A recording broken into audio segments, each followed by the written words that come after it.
Quando surge o Alviverde, galera, eu surjo aqui com mais um vídeo no canal Verdão. Rizek e galera, companhia limitada aí do programa da Plim Plim, rasgaram elogios a Hendrick e rasgaram elogios ao Verdão. Você vai ver tudo isso agora. Meus amigos, deixe seu like aí, tá? Se inscreva no canal, confere a tua inscrição aí. E vamos ver então a mídia carioca rasgando elogios ao tricampeão paulista em 2024. Toca o hino do campeão paulista. Vamos falar do domínio. Toca o hino, boa. Vamos falar do domínio. O domínio vai além de um tricampeonato estadual. O tricampeonato estadual do Palmeiras é uma cereja num bolo verde que de 20 para cá o Palmeiras se descolou demais dos seus rivais regionais. Na prática, o Palmeiras não tem rival regional. E não é pelo tri paulista, não é. Você vai olhar o que o Palmeiras ganhou nesses anos todos. Não tem o time que consegue se aproximar assim um pouco é o São Paulo, que ganhou um campeonato. De 20 para cá, o São Paulo ganhou um Paulista, ganhou uma Copa do Brasil e a Supercopa nos pênaltis. Nas demais competições, é um domínio palmeirense incrível, cara. O Palmeiras... Incrível. 2 brasileiros, 2 Libertadores, semifinal sempre de Libertadores nesses 4 anos. Você olha o que Santos, Corinthians e São Paulo tentam fazer. Gravei hoje pro GE, Lino, seguramente na história do Palmeiras não houve um domínio tão grande como o de agora em relação aos rivais regionais. Porque os times da academia, eles tinham como rivais, todos eles tiveram, o Santos do Pelé. O São Paulo do Tele, que foi o maior vencedor do começo dos anos 90, tinha como rival regional o Palmeiras da Parmalat, bicampeão brasileiro, tinha como rival o São Paulo do Tele, que ganhou mais, bicampeão do mundo, bicampeão da América. Depois, o segundo time da Parmalat, o terceiro time, campeão da Libertadores, tinha como rival um Corinthians, bicampeão brasileiro, campeão do mundo. Um Palmeiras que ganha tudo e não tem concorrência regional, nunca na história do clube houve um domínio tão grande regional. E é por isso que falam que o rival do Palmeiras hoje é o Flamengo, cara. O maior ganhador de campeonato paulista é o Corinthians, né? Ainda é o Corinthians.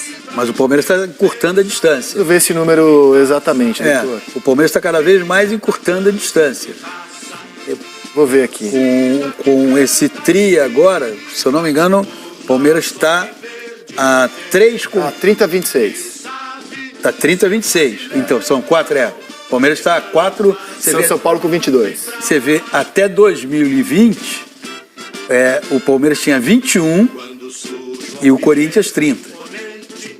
O Palmeiras... Não, até 2020, o Palmeiras tinha 23. E o Corinthians 30. Essa diferença está reduzindo. Mas vocês concordam? Assim, é constrangedor. Se você pensar em rival regional, nos últimos 4 anos... Cara, o São Paulo tenta, o que mais se aproxima, cara. Ganhou uma Copa do Brasil. Mas assim, o Palmeiras ele reina no futebol paulista muito forte. Você ser tricampeão, foi só tricampeão. É difícil pra caramba, né? Há quantos anos que não acontecia isso, né? Tem uma outra coisa, André. O Abel, ele foi transformando esse time que jogava, né, de um jeito lá atrás, há 4, 5 anos atrás, no primeiro ano que ele chegou. É um time reativo. Ele foi modificando de acordo com os problemas, as alternativas que ele foi tendo. E hoje é um time que se adapta a jogar qualquer tipo de formação que ele colocar, de igual para igual com qualquer um, sem perder a qualidade. E no jogo de ontem teve... Né, qual? O Palmeiras não tem rival regional, mas é o retrato... Ele perdeu uma Copa do Brasil pro São Paulo. Sim. Ele tem... Perdeu uma Supercopa pro Estilo. Sim, perdeu agora. Pontualmente, o São Paulo perdeu um paulista pro São Paulo. Por isso que eu digo que nos últimos 4 anos, se você olhar de 20 para cá, que é quando começa a era de ouro do Palmeiras, a era Abel, né? Ele é campeão paulista antes do Abel, com o Vanderlei Luxemburgo em 20. Mas de 20 para cá é a era de ouro do Palmeiras. O time que consegue, às vezes, colocar uma cabeça para fora da água e lembrar, você tem um rival regional, é o São Paulo. Ganhou o estadual de 21 contra o Palmeiras, ganhou uma Copa do Brasil passando pelo Palmeiras nessa Copa do Brasil e ganhou a Supercopa nesse ano. Mas é pouco se você compara o que o Palmeiras fez nesses últimos 4 anos, com 2 títulos brasileiros, 2 Libertadores, 3 paulistas, para ficar nos principais. Então, assim, e não há nenhum sinal dado no futebol paulista de que isso vai mudar. Curto prazo. Os sinais são todos de que Palmeiras em São Paulo e Flamengo no Rio são os times que dominam o cenário nacional mesmo. Agora, não, você acha que é exagero? Não, eu tô embarcando nesses teus argumentos, eles são bons. E estava pensando que na história do Palmeiras é a primeira vez que isso ocorre. Porque, insisto, esses outros grandes times icônicos na história alviverde, eles tiveram grandes opositores regionais.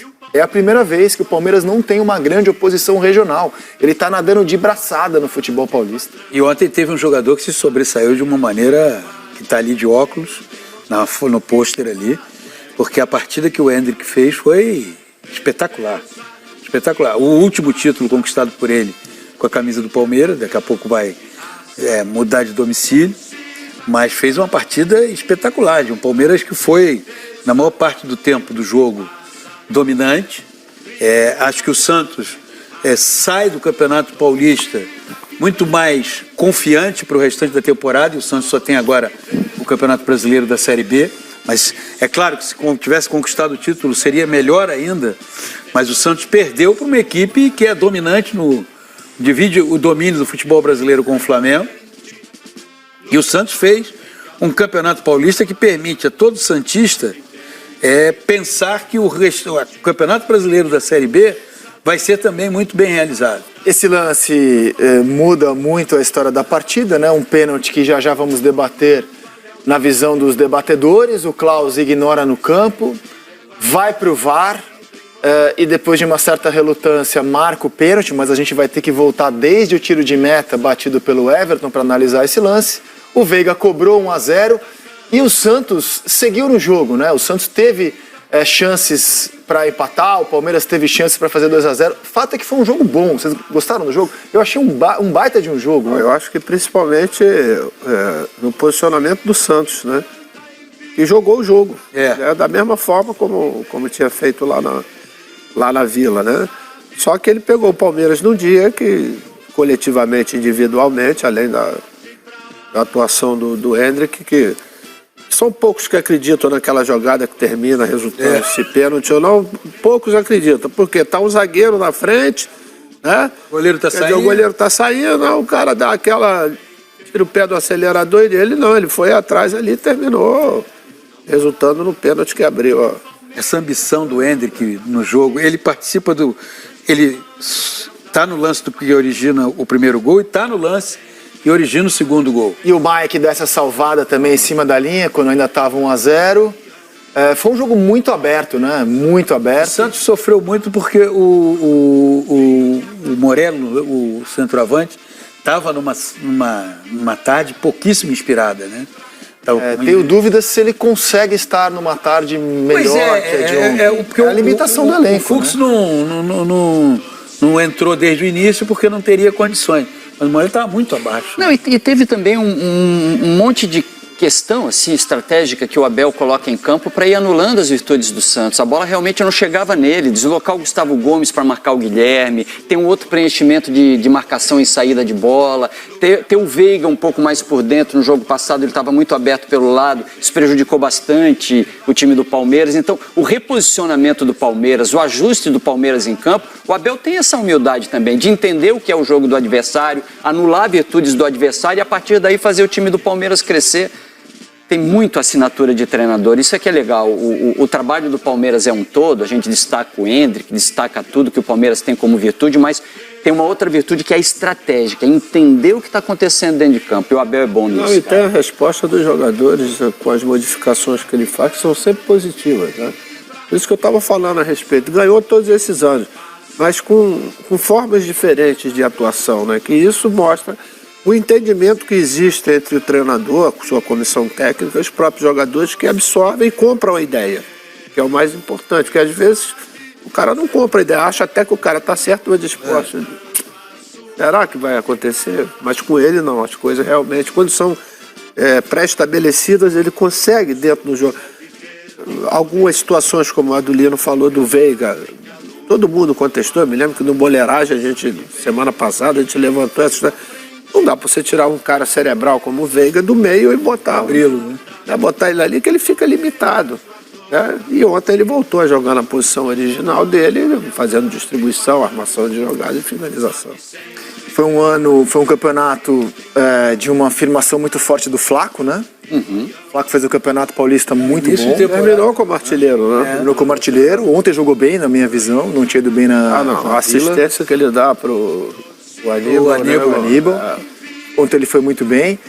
E o Hendrick, como destacou o PC, eu acho que ele termina o campeonato como o rosto do título, né?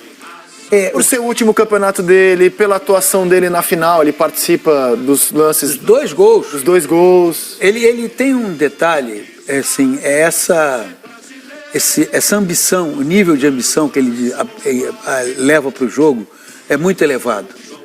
Como o Júnior observou, muita gente, aquela bola que resulta na... Muito jogador olha e fala, pô, não vai dar, então já vou ficar aqui para quando for dada a saída eu já estou posicionado, não vou me desgastar nessa. Ele não, ele o tempo inteiro ele está ali disputando, presente no jogo. Alguém pode 17 anos também, né, Paulo? A reserva é maior do que... E ele coloca isso a favor do time. Ele não é aquele jovem, adolescente, para mim é um adolescente de 17 anos que fica, não, pelo contrário.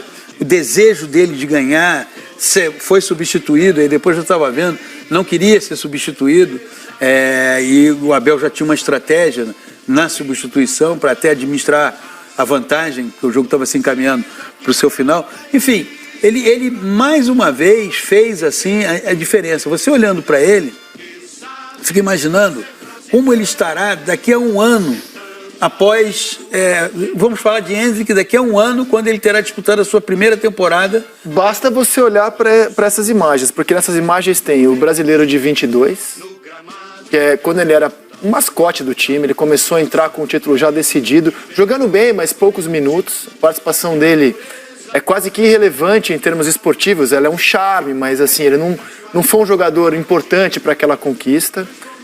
Aí tem a Supercopa de 23, o Paulista de 23, quando ele já começa a ganhar um protagonismo um pouco maior, mas também longe de ser, muito longe, tanto que ele perde a posição durante o Campeonato Paulista, ele não é um protagonista da conquista do ano passado. Aí vem o título que tem a cara dele, que é o Campeonato Brasileiro do ano passado. Ele é o rosto da arrancada do Palmeiras, arrebentando inclusive no jogo-chave daquela conquista. E agora, de novo, arrebentando na final do campeonato e sendo, de novo, o rosto de uma conquista. Então você pega a evolução do Hendrick, de 22 para quase que o mascote do time, para hoje o cara do time, você começa a projetar, o que ele vai ser daqui a um ano, daqui a 2, 3 anos. No começo o Abel falava que ele tinha que ir para Disney, que tinha a etapa dele de ser menino, de ultrapassar aquelas, né, os desafios que ele ainda tem na carreira. E acho que ele conseguiu. É muito... O jovem precisa de oportunidade. Você precisa criar espaço no seu elenco para ter jogadores jovens. A partir daí você precisa ter paciência para vê-lo se desenvolver. Senão é muito fácil dizer que o cara entrou, não jogou bola, você tira, traz um cara mais velho, mais experiente, ele vai dar mais resposta. Você precisa ter no elenco o espaço já garantido. E o Palmeiras foi criando um espaço para o Hendrick. E ele conseguiu se desenvolver dentro desse espaço. E vai muito mais. Agora é um barato, né? É uma geração instagramada, né? É uma geração que já nasceu na frente do celular. É uma geração que sabe tirar foto como ninguém. E ele tem fotos espetaculares. Parece que ele se prepara para isso. É um barato. E além de ser muito fotogênico, né? Pô, você pega as fotos... eu não sei lá, cara, não sei se alguém vai ligar para isso. Eu me impressionei. Meus filhos olham para o Hendrick e perguntam se é o Pelé. Porque meus filhos são ficcionados no Pelé e no Garrincha. Então, todas as imagens assim de Pelé e Garrincha... E o Hendrick tem uma aura, assim, cara. Eu olho pra foto dele, ele tem uma aura. Os seus filhos e para uma nova geração, sem querer fazer comparações... Tem 3 anos, tá? Por isso que eles não conseguem identificar se tem 3 anos. Né? Mas ele vai ser, a continuar desse jeito, assim como o Vinícius Júnior, o Rodrigo, ele vai se transformar numa referência para uma geração. Isso é muito cristalino. E o que eu gosto é dessa personalidade que ele demonstra, porque esse ano, por exemplo, começou de forma frustrante. Ele estava na seleção olímpica e o Brasil não se classificou para os Jogos Olímpicos. Isso para ele foi uma frustração, porque certamente se o Brasil se classifica, ele iria lá conversar com a cúpula do Real Madrid para ver se teria a oportunidade de jogar pela seleção olímpica, porque os clubes não são obrigados a ceder seus jogadores. Agora, independentemente disso, essa frustração do torneio olímpico não o abateu, muito pelo contrário. Ele ontem, a impressão que eu tive a partir do instante que a bola rolou, que ele falou, cara, isso é jogo para ser decidido. E ele não tem temor em ser protagonista. Muitas vezes em qualquer atividade profissional, a pessoa às vezes tem capacidade, mas ela não se sobressai porque ela tem temor em ser protagonista. Nelson Rodrigues, em 57, cunhou um termo pro Pelé, que é a imodéstia absoluta. E o Rei, já com 17 anos, ele sabia quem ele era. Não quero comparar o Hendrick com o Pelé, mas nesse sentido, o Hendrick é semelhante. Ele sabe, cara. Ele vai jogar em Wembley, ele sabe que ele pode fazer história, então ele já prepara um discurso, caso se torne o jogador mais jovem da história a marcar em Wembley, que ele vai homenagear um grande nome do futebol inglês, Bob Charlton. Ele sabe, cara. Ele sabe quem ele é. Ele sabe quem ele é. Eu queria dar uma coisa que me chamou muita atenção com relação a ele, fora do campo. Quando ele teve oferta das duas maiores fornecedores de material para que ele fizesse o contrato, apareceu uma terceira que não está dentro do futebol, né? Por quê? O Messi é de uma, né? E o Cristiano, um da Nike e outro da Adidas, né? E ele foi para uma, né, que não tem nada muito a ver com o futebol. Por quê? Ele seria mais um dentro do elenco, vamos dizer, desses dois fornecedores. Então ele foi para uma outra dentro do futebol que só ele. Porque ele não está aqui para ser mais um. Eu acho que isso é uma sacada do pessoal, da estrutura, o staff dele por trás, mas uma sacada genial disso aí. É uma coisa que normalmente a garotada não quer, de repente, até se juntar a dois dos grandes, né, na última década, né? Ele não, ele vai fazer a história desse novo fornecedor, né, de material que só ele.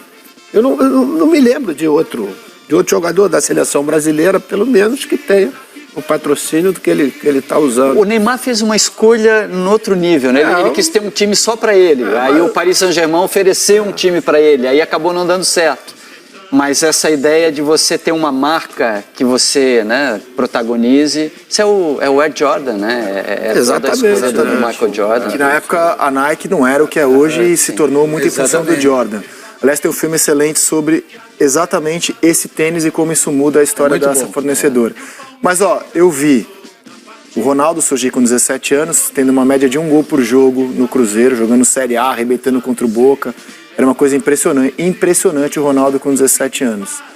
Eu vi o Neymar com 17 anos, aliás, fui comentarista do primeiro gol que ele marcou no Pacaembu, como profissional, mas acho que o Neymar só vai ser um jogador impressionante mais para 18, 19 anos, 2 temporadas seguintes. Mas ele teve uma média de gol superior à do Hendrick com 17 anos.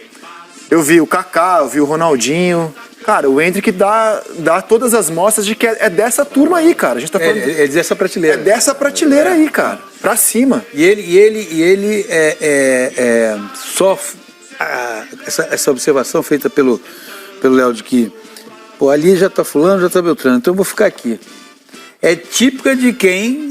Cara, eu sei, e isso não pode ser confundido como aquela arrogância destrutiva, né? Não, porque... Mas a cabeça dele, Paulinho, em nenhum momento a gente vê, nem mesmo na seleção olímpica, né, na pré-olímpica, ele mesmo sabendo de tudo aquilo, juntamente com o John Kelly, e jamais a gente vê um depoimento, alguma coisa assim, que ou coloque assim... Não, ele sabe quem ele é só isso. Ele sabe quem ele é. Aí, cara, veja bem, e como ele sabe, tudo que ele fala sai naturalmente, não tem uma coisa que possa denotar arrogância, presunção, não. E quando a bola rola, aí é que você vê que é zero arrogância, zero presunção, porque a capacidade dele de participar do jogo, de acreditar em que é possível, de estar... Ele não tem... existe às vezes um perfil de jogador que o time vai atacar e de repente o time ataca e a bola não passa por ele, porque ele está sempre marcado. Sim. Está sempre marcado. Ele não. Vai atacar, então essa bola vai passar por mim, porque eu vou poder fazer alguma coisa. Ele é esse tipo. E agora, com o salto que vai dar, indo para o Real Madrid, tudo... Porque também, assim, a gente... Não sei se Léo e Lino... sou até como uma dupla, Léo e Lino. Vamos fazer isso aí. vão concordar. Mas ainda é um jogador que tem muito a evoluir.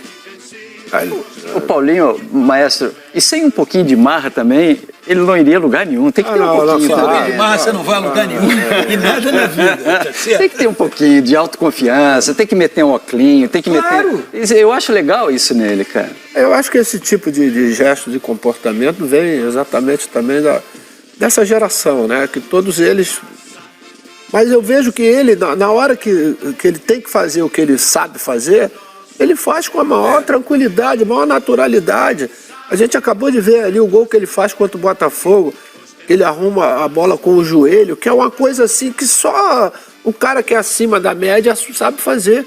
Porque em outra situação iria tentar dominar a bola, ele não, ele domina a bola com o joelho para arrumar para ele. Caramba. E vai pegar a bola lá no fundo da rede, feito um Didi, Dá pra mim, né? E dá pra mim.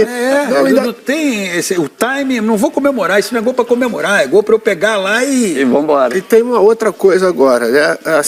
O que vai acontecer a partir de junho, quando ele estiver no Real? Porque tem gente pra caramba ali, a concorrência vai ser... o cenário vai ser diferente. A concorrência vai ser... O Vinícius passou pelo processo indo pra jogar no time B. Será que ele vai pro time B? Eu acho que ele chega bem maior na Espanha do que o Vinícius chegava. Não tem dúvida. Já é um jogador que marcou gol em seleção brasileira. O Vinícius tinha feito o Campeonato Brasileiro em 18, um turno, né? Depois ele sai. Muito bom, muito bom. Mas o Endrick já chega maior. Embora com uma concorrência... Essa é uma coisa que, por exemplo, não sei se ele vai ter tantas oportunidades no início para poder ser usado pelo Ancelotti, né? Mas seria até um certo prejuízo para a seleção brasileira que ele não estivesse jogando como ele está jogando no Palmeiras, né? Toda semana, todo dia. E isso aí pode ser que tenha, não vou dizer retrocesso, mas um pouquinho de atraso do que vai acontecer para ele. Ainda bem que tem uma Copa América aí que a gente vai... Né, poder... Essa Copa América, eu acho que a grande discussão, o grande tema que vai pautar essa Copa América... antes da estreia do Brasil Endrick será titular ou não será titular? Porque vamos fazer uma projeção de que ele continue, quando vier a Copa América, ele vai estar no Palmeiras ainda. E que ele mantenha esse nível. Haverá oscilações? A gente não pode esquecer que trata-se de um adolescente de 17 anos, tá? Com 17 anos a gente oscila mesmo, em qualquer coisa na vida. Né? Então, vai oscilar daqui. Agora, quando vier a convocação, é óbvio que ele estará na lista do Dorival Júnior, e aí o que vai anteceder a estreia do Brasil na Copa América vai ser o Endrick é titular ou não é titular? E ele sairá maior em virtudes técnicas também. Porque ele não é só o centroavante, ele foi capaz de ser centroavante. Ele não é um cara que joga de costas, pelo contrário. Ele consegue ir pelo lado, ele consegue ser dupla de ataque, ele consegue apoiar no jogo curto. Ele mostrou repertório, ele teve tempo para isso. E é raro você ter tempo para isso, para você se desenvolver nessa idade. Ele se desenvolveu no repertório também. E eu lamento muito, assim, eu sou um saudosista de um tempo que eu não vivi, né? Os anos 50 e 60 do cronismo esportivo brasileiro. Mas eu lamento muito, para usar um termo rodriguiano, que a nossa profissão hoje esteja dominada pelos idiotas da objetividade, que olham só para o campo, para a tática, estou me incluindo, tá? Que olham para o campo, para a tática, e falta hoje um Nelson Rodrigues para descrever o fenômeno Endrick. Um Armando Nogueira. Você tá o Nelson porque é o primeiro a chamar o Pelé de rei, no dia 8 de março de 58, depois de um América e Santos. Meses antes da Copa, meses antes, inclusive, de qualquer noção de que o Pelé jogaria a Copa, porque ele vai como um reserva, só vai entrar no terceiro jogo naquela equipe. E aí escreveu o Nelson sobre o Pelé, depois de um América e Santos, no dia 8 de março, meses antes do Mundial da Suécia. O que nós chamamos de realeza é, acima de tudo, um estado de alma. E Pelé leva sobre os demais jogadores uma vantagem considerável, a de se sentir rei, da cabeça aos pés. Guardadas as devidas proporções, eu acho que o Endrick tem isso. Ele sabe quem ele é. Ele, como Pelé, também é dono de uma imodéstia absoluta.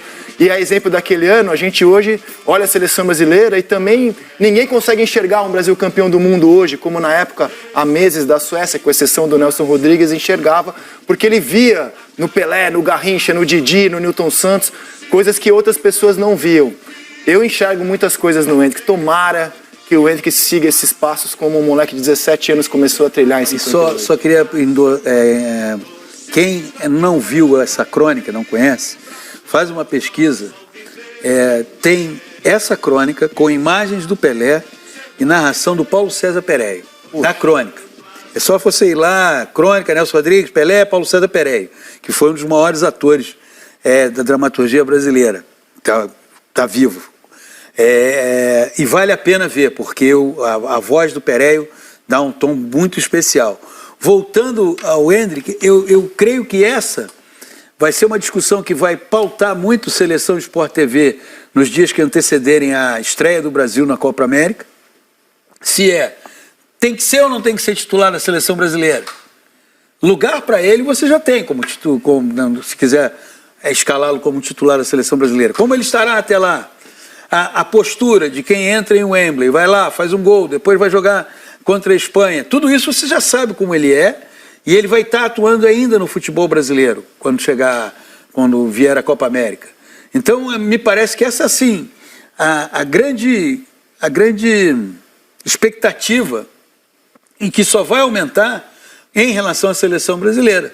Você já tem um Vinícius Júnior que é titular, você já tem um Rodrigo que é titular, o Vitor Roque, eu acho que essa temporada está sendo meio que uma temporada de adaptação no Barcelona. E é possível que o Hendrick passe pelo mesmo, né? De chegar no futebol europeu. Aqui ele sai de um tamanho que vai ser difícil, o Júnior caso o Mbappé muito esteja bem, lá. Um clube como o Real Madrid, ele não é um clube que está lá orando pela chegada do Hendrick. Ele sabe que vai vir aí mais um jogador. E um cara como Ancelotti, ele também é um técnico que já viveu tudo isso com tranquilidade, Talvez até para a sorte dele, ele está caindo, né, com um treinador e um clube, né, que essas duas coisas andam de braços dados, para o amadurecimento da carreira dele na Europa, o melhor que pode acontecer, né? Primeiro, da empatia que o Ancelotti tem com os jogadores brasileiros. Haja vista a evolução do próprio Vinícius Júnior, né, quando passou a ser comandado por ele. Rodrigo e o Real como clube. Real Madrid. Real como clube. O último brasileiro melhor do mundo foi talhado no futebol europeu por Carlo Ancelotti, o Kaká. Já chega lá muito bem, mas chega um garoto lá e nas mãos do Ancelotti se torna o melhor jogador do mundo, o último brasileiro a conseguir isso. Grande Júnior, grande Rizek comentando aí, rasgando elogios ao maior do Brasil, que conquista aí pela terceira vez consecutiva o Campeonato Paulista e reduzindo aí a diferença, a distância para o Corinthians, que tem 30 e o Verdão já está aí encostando para ser o maior campeão estadual também, assim como é o maior campeão do Brasil e o maior campeão brasileiro de Libertadores, tá? O maior campeão da Libertadores dentre times brasileiros. Olha só, vamos deixar o like aí, vamos conferir a tua inscrição ou não? Dá uma olhadinha aí, vê se está inscrito. Se não tiver inscrito, clica aí no botão inscrever-se para tornar-se inscrito aqui do canal do Verdão. Tem vídeos aparecendo para você aqui do lado, provavelmente, que são recomendações para que você clique e continue assistindo a toda essa cobertura que a imprensa fez do título do Verdão e aos vídeos que a gente tem trazido aqui, mostrando isso e muito mais. Clica aí para você assistir o próximo vídeo. Aguardo você então no próximo. Avante palestra!